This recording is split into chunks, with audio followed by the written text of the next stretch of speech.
Hello everyone, welcome back to Agricultural Sciences. This is Alok Dwivedi. So, in this session, we will discuss about the national movement and basically first phase of the movement we will discuss here. ये जो आपको यहाँ पर personalities दिख रही हैं, इन लोगों का फर्स्ट फेज में काफ़ी इंपॉर्टेंट रोल रहा है नेशनल मूवमेंट में। तो इनको ये चेहरे थोड़ा सा आप देख लें ध्यान से, ठीक है। ये जो आपको दिख रहा है ये लाल बाल पाल हैं, ठीक है। ये जो इधर दिख रहे हैं आपको लाला लाजपत राय, बाल गंगाधर तिलक और आपके जो है विपिन चंद्र पाल, और ये खुदीराम बोस हैं। लॉर्ड कर्जन, एओ हुम, ये कौन है बताइएगा, और इन दोनों के नाम बताइएगा कौन है, ठीक है। एक लिटन है, एक रिपन है, बताइएगा कौन है लिटन, कौन है रिपन। ये यहाँ पर जो आपको दिखाया जा रहा है इस मैप में, ये कांग्रेस के सेशंस हैं। इंडिया में कितने सेशंस हुए थे, कहाँ कहाँ पर हुए थे, वो आपको यहाँ पर मिल जाएगा। जैसे कि अगर नॉर्थ में बात करें तो लाहौर सेशन हुआ था, अमृतसर सेशन हुआ था 1919 में। इसके बाद थोड़ा और नीचे आएंगे तो दिल्ली है, फिर लखनऊ सेशन है, फिर इधर कराची, अहमदाबाद, सॉरी इलाहाबाद है। अहमदाबाद इधर है आपका, इलाहाबाद सेशन है, फिर बनारस है, गया है, त्रिपुरा, हरिपुरा, सूरत, बॉम्बे, बेलगाम, मद्रास, नागपुर, रामगढ़, कलकत्ता कलकत्ता। तो ये सारे जो है आपके सेशंस हुए थे कांग्रेस के, ठीक है। तो चलिए अब हम लोग अपना स्टार्ट करते हैं। सबसे इम्पोर्टेंट जो हमारा टॉपिक है आज का, जो आपको एग्ज़ाम में बेहतर स्कोर कराएगा। तो सबसे पहला जो क्वेश्चन है आपके लिए नेशनल मूवमेंट के फर्स्ट फेज का, वो ये है कि आपने कुछ फैक्टर्स बताने हैं जिन्होंने ब्रिटिशर्स के खिलाफ अपोजिशन, यानी ब्रिटिशर्स के खिलाफ लोगों को भड़काने का या उनके अंदर एजिटेशन लाने का काम किया, ठीक है। ब्रिटिशर्स ने ऐसे क्या काम किए जिससे पब्लिक में एजिटेशन आया, इनके खिलाफ जो है क्रोध हुआ जनता में। तो यहाँ पर आपको कुछ रीजंस लिखे हैं जो इन्होंने ब्रिटिशर्स ने किए थे, जिसकी वजह से हमारे पब्लिक में, इंडियंस के अंदर एजिटेशन का सीड डेवलप हुआ। जैसे कि पहला पॉइंट है आपका इकोनॉमिक एक्सप्लॉयटेशन, यानी कि heavy taxes, destruction of local industries का तोड़ देना, उनको एक तरीके से बॉयकॉट कर देना ब्रिटिशर्स के द्वारा, रिसोर्स का एक्सप्लॉयटेशन करना विदाउट एनी जुडिशियस प्लान। तो ये सबसे पहला कारण था जिससे कि लोगों के अंदर एजिटेशन आया इकोनॉमिक एक्सप्लॉयटेशन एस्पेक्ट को लेकर। दूसरा पॉलिटिकल कंट्रोल, यानी कि कोई रिप्रेजेंटेशन नहीं था गवर्नेंस में, ठीक है। एक्सक्लूड कर दिया गया था, ये आपका एक्सक्लूजन है, ठीक है। एक्सक्लूजन यहाँ पर एल होगा, ठीक है, मैं यहाँ पर लिख देता हूँ वरना कंफ्यूजन ना हो जाए आप लोगों को, ठीक। ये यहाँ पर एक्सक्लूजन होगा यहाँ पर। तो क्या है कि जितनी भी हायर पोस्ट थी आपकी, ठीक है, गवर्नमेंट में कोई रिप्रेजेंटेशन नहीं था इंडियंस का, हाई पोस्ट से एक्सक्लूड कर दिया गया था इंडियंस को एकदम से, लोअर पोस्ट पर इनको सिर्फ रखा जा रहा था। सोशल इंटरफेरेंस इनका बहुत ज़्यादा था, इंडियन कल्चर की डिसरेस्पेक्ट करना, ट्रेडिशंस की डिसरेस्पेक्ट करना, ये भी एक रीज़न रहा। मिलिट्री डिस्क्रिमिनेशन, यानी अनफेयर ट्रीटमेंट किया गया इंडियन सोल्जर्स के साथ, जैसे कि आप एनफील्ड राइफल इशू में देखते हो, है ना, मंगल पांडे वाला इशू। फोर्थ पॉइंट में आप लिख सकते हो लैंड रेवेन्यू सिस्टम, यानी कि एक्सप्लॉयटेटिव सिस्टम्स ये लोग जो है लैंड रेवेन्यू एस्पेक्ट में लेकर आए थे, जैसे कि जमींदारी और रयतवारी। राइज ऑफ नेशनलिज्म, यानी ग्रोथ ऑफ ऑर्गेनाइजेशंस, जैसे कि इंडियन नेशनल कांग्रेस का यहाँ पर जो है अ, उदय हुआ, ठीक है। लेकिन ये बेसिकली इंडियन नेशनल कांग्रेस इसलिए की गई थी कि जिससे कि वो ब्रिटिश को फेवर करें, हालांकि इसका उल्टा हुआ। जैसे रिप्रेसिव पॉलिसीज लेकर आए, जैसे कि रॉलेट एक्ट वगैरह लेकर आए, इवेंट्स जैसे कि जलियांवाला बाग में शहर हुआ था, तो इस तरह की रिप्रेसिव पॉलिसीज थी। रूल ऑफ लीडर्स, जैसे Gandhi ji, Bhagat Singh, Bose inspire the mass movement, ये जो सब चीज़ें जो थी इन लोगों ने, ये फैक्ट्स हैं जो ये बताते हैं कि ब्रिटिशर्स के खिलाफ अपोजिशन इंडियंस के अंदर था। किन किन चीज़ों से, ये दो पॉइंट, राइज ऑफ नेशनलिज्म को अगर आप इंडियन नेशनल कांग्रेस वाले लिख दोगे, रोल ऑफ लीडर्स लिख दोगे, किन लीडर्स का रोल रहा इसको ज़्यादा अपोज करने का, किसको, ब्रिटिश रूल को। डिवाइड एंड रूल पॉलिसी इनकी, यानी कि ब्रिटिश का काम था कि डिवीज़न करना, हिंदू और मुस्लिम्स के बीच में हमेशा भेदभाव को जन्म देते रही, ठीक। इसको बरकरार रखेंगे तो आप इंडिया में सेफ, ऐसा मानना था इंडिया उनका, ब्रिटिशर्स का। तो आई होप पहला जो क्वेश्चन है ये आपको क्लियर है, और इतने ही पॉइंट्स आपको मेंशन करने हैं, सारे छोटे छोटे पॉइंट्स है, बहुत टेंशन लेने की जरूरत नहीं। नेक्स्ट क्वेश्चन है आपका, how did the introduction of English as a medium of education help in the growth of nationalism, यानी कि जो ब्रिटिशर्स थे ये लोग, इन लोगों ने एजुकेशन का जो मीडियम रखा था वो इंग्लिश रखा था, इंट्रोड्यूस किया था इंग्लिश मीडियम एजुकेशन के लिए, तो इसने नेशनलिज्म के ग्रोथ में कैसे हेल्प किया। तो देखो, इंडियंस को इन्होंने वेस्टर्न आइडियाज से जो है रूबरू कराया, जैसे कि लिबर्टी और इक्वालिटी जैसे जो पैरामीटर्स हैं, ये पता चला इंडियंस को हमारे। ठीक है, इन्होंने शेयर्ड लैंग्वेज एक बना दी, creating a shared language for communication, producing educated leaders who used English to articulate demands for the freedom and mobilise people against British rule. यानी कि इन लोगों ने क्या किया कि पहली बात तो वेस्टर्न आइडियाज़ को हमारे इंडियंस के माइंड में इनकलकेट किया, लिबर्टी एंड इक्वलिटी जैसे एस्पेक्ट्स को। फिर दूसरा जो पॉइंट कहता है वो ये कहता है कि इन्होंने एक कॉमन शेयर्ड लैंग्वेज बनाने का आइडिया जो है, ऐसा इनके थॉट प्रोसेस था कि कॉमन शेयर्ड लैंग्वेज होगी कम्युनिकेशन के लिए, वो इंग्लिश होगी। और एजुकेटेड जो लीडर्स होंगे वो हमारे आइडियाज़ को या इंडियंस के जो आइडियोलॉजी है उसको आर्टिकुलेट करेंगे, यानी उसको अच्छे तरीके से रिप्रेजेंट करके हमें बताएंगे कि बेसिकली उनकी नीड्स क्या है, वो क्या सोचते हैं। जिससे कि क्या होगा कि जो फ्रीडम है और जो पीपल हैं, इनके freedom of people and mobilisation of people में जो है वो थोड़ा सा बेहतर तरीके से फैसिलिटेट हो पाए ब्रिटिश रूल के अंडर में।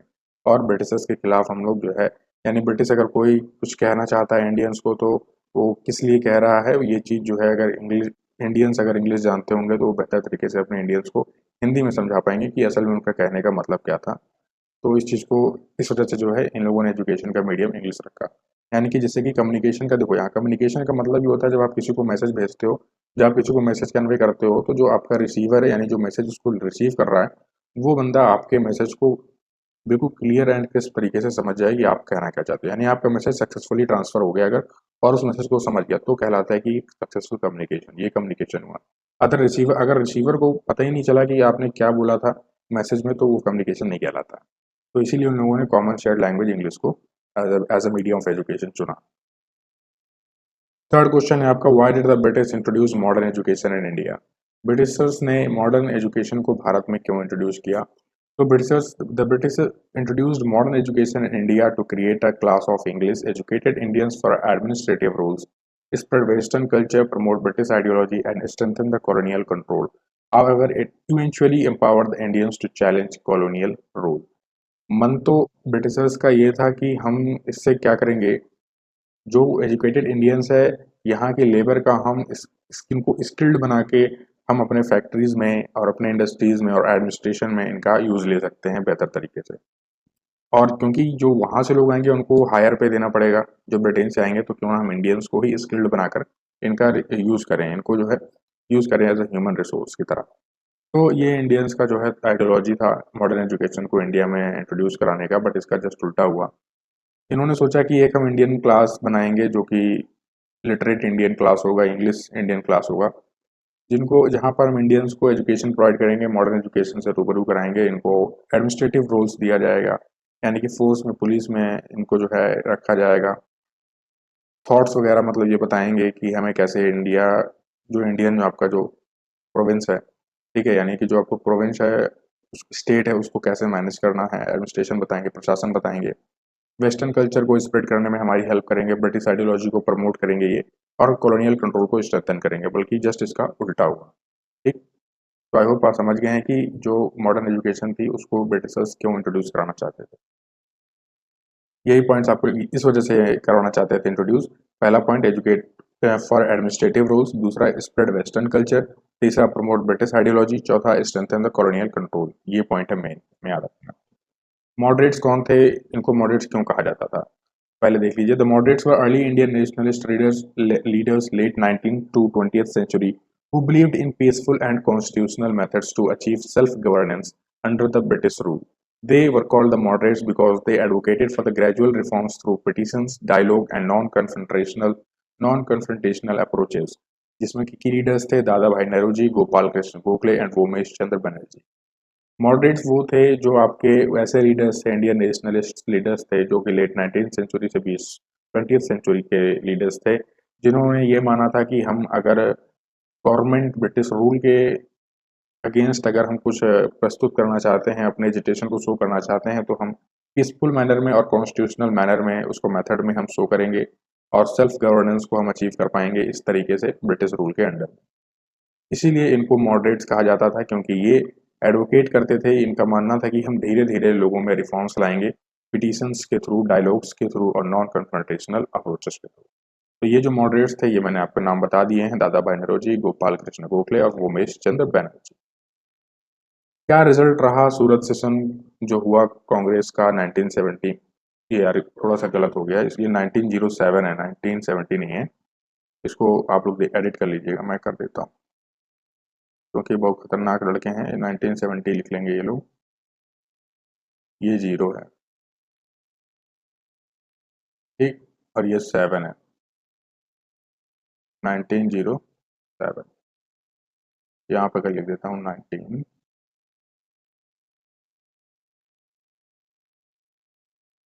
0, और ये आपका इधर 7, ठीक, 1907 है, 1970 नहीं है।